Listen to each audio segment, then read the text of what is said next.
ज़िशान साहब मुझे ये बताइएगा कि on duty DSP Usman Haider, आप क्या-क्या इस केस के बारे में इनपुट है और आप क्या बताएँगे हमारे व्यूअर्स के लिए कि क्या इश्यू बना और असल रीज़न क्या थी? वो सर पूरे वाक़ये को इलैबोरेट कर दें। देखिए, उस्मान हैदर जो है वो यहाँ पर काम कर रहा था बतौर डीएसपी इन्वेस्टिगेशन का ना। और पुलिस का ऑफिसर था, एवरीबॉडी नोज़ इट। उसने एफआईआर दर्ज कराई कि मेरी बीवी और बेटी किडनैप हो गई है। और पुलिस ने उससे तफ्तीश शुरू कर दी।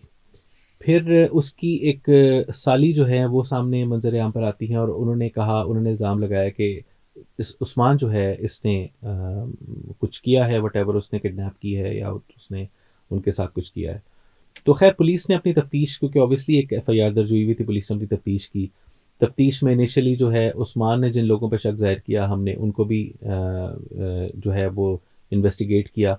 उसके बाद जब हमने सारी फोरेंसिक हमने जो अपनी टेक्निकल एविडेंस है उसको इकट्ठा करना शुरू किया, location patterns, cell phone records और तमाम चीज़ें हमने देखनी शुरू की, तो हमारा शक जो है वो उस्मान की तरफ जाना शुरू हुआ। हमने फिर उसके उसके जो मोबाइल फ़ोन है उसको देखा, उस्मान की जो एक्टिविटीज़ थी, उन दिनों की उनको देखा। और फिर हमने जब फोरेंसिक एविडेंस कलेक्ट करनी शुरू की तो अल्टीमेटली इट ट्रांसपायर्ड कि उसने खुद अपनी बीवी और बेटी को मारा है। और फिर जब हमने उसको इररिफ्यूटेबल एविडेंस के साथ कन्फ्रंट किया, तो उसने कन्फेस भी किया हमारे सामने, पुलिस के सामने उसने पूरी बात बताई। तो आई थिंक ये बड़ा अनफॉर्चुनेट चीज़ थी, बिकॉज़ एक बंदा जो कि खुद पुलिस का एक सीनियर ऑफिसर है और उसके पार्ट पे, और स्पेशली अपनी अपनी ही बीवी को और अपनी ही सगी बेटी को मारना बड़ी अनथिंकेबल सी चीज़ है। और इसमें मतलब सर हमने। क्या ये उस्मान जी। हैदर का कभी पहले भी करप्शन या जूनियर्स की तरफ से इसके एटीट्यूड के बारे में कंप्लेंट्स थी?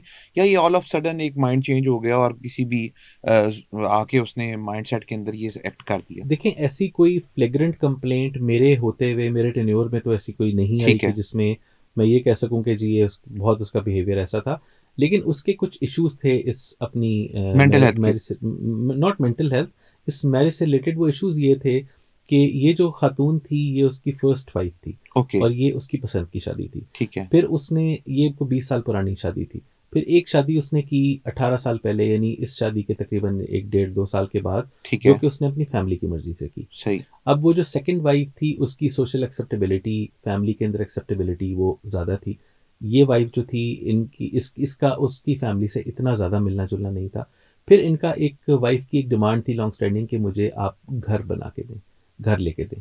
तो उस पे पहले एक इन्होंने कोई प्लॉट लिया भी, फिर वो वापस हो गया, वो उसने सेल ऑफ कर दिया। उस पे वो कहती थी कि जी आपने अपने जो दूसरी फैमिली है, भाई वगैरह, उनको पैसे दे दिए।